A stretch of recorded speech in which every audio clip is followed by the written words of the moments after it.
मंत्रिमंडल विस्तार की अटकलों के बीच प्रधानमंत्री नरेंद्र मोदी ने सोमवार को अपने मंत्रियों की बैठक की अध्यक्षता की। ये बैठक प्रगति मैदान के नवनिर्मित कन्वेंशन सेंटर में हुई।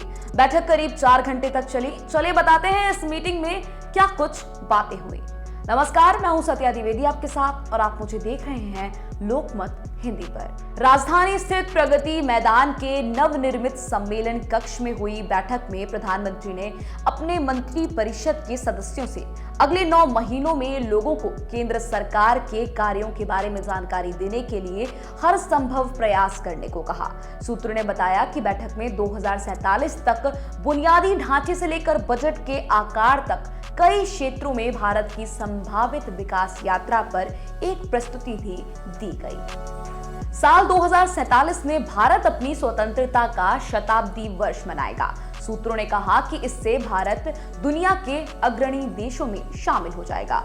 मोदी ने 2023 से 2047 तक के सफर को देश के लिए अमृतकाल का समय बताया। सूत्रों ने बताया कि प्रधानमंत्री ने वैश्विक चुनौतियों का जिक्र किया और देश के विकास की सराहना की।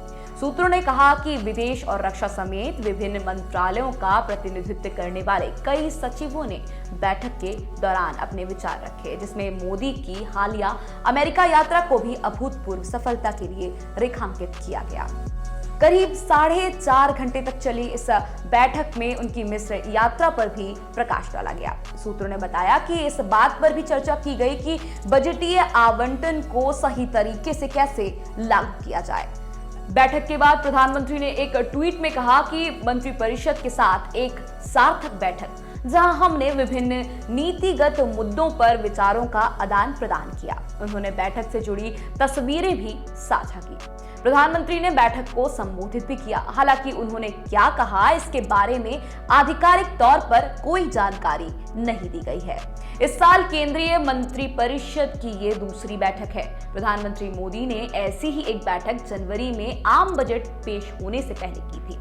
सूत्रों के मुताबिक बैठक में 2024 के आगामी लोकसभा चुनावों के लिए पार्टी की रणनीति पर भी चर्चा की गई। प्रधानमंत्री मोदी ने साल 2021 में आखिरी बार अपने मंत्रिपरिषद में फेरबदल और विस्तार किया था। इसके बाद उन्होंने कुछ मौकों पर कुछ मंत्रियों के विभागों में बदलाव किया था। साल 2021 के मंत्रिपरिषद में फेरबदल और विस्तार के तहत मोदी ने 36 नए चेहरों को जगह दी थी, जबकि 12 तत्कालीन मंत्रियों की पद से छुट्टी भी कर दी थी। जिन मंत्रियों की छुट्टी की गई थी उनमें डीवी सदानंद गौड़ा, रविशंकर प्रसाद, रमेश पोखरियाल निशंक, प्रकाश जावड़ेकर, संतोष गंगवार, बाबुल सुप्रियो, हर्षवर्धन प्रमुख थे। इस मंत्रिपरिषद विस्तार में मोदी ने अश्विनी वैष्णव, ज्योतिरादित्य सिंधिया और भूपेंद्र यादव जैसे नेताओं को शामिल किया था, जबकि अनुराग ठाकुर, किरण रिजिजू और मनसुख मंडाविया को पदोन्नत किया गया था। सूत्रों का कहना है कि आगामी चुनाव के मद्देनजर इस बार के मंत्रिपरिषद विस्तार में सरकार और संगठन के बीच तालमेल बैठाने के प्रयास के तहत कुछ कैबिनेट मंत्रियों को संगठन में जगह दी जा सकती है और संगठन के कुछ प्रमुख चेहरों को सरकार में शामिल किया जा सकता है। इस सिलसिले में भाजपा के शीर्ष नेतृत्व ने कई दौर की बैठकें भी की हैं। फिलहाल इस वीडियो में इतना ही। ऐसे ही जानकारी के लिए लोकमत हिंदी को सब्सक्राइब करें।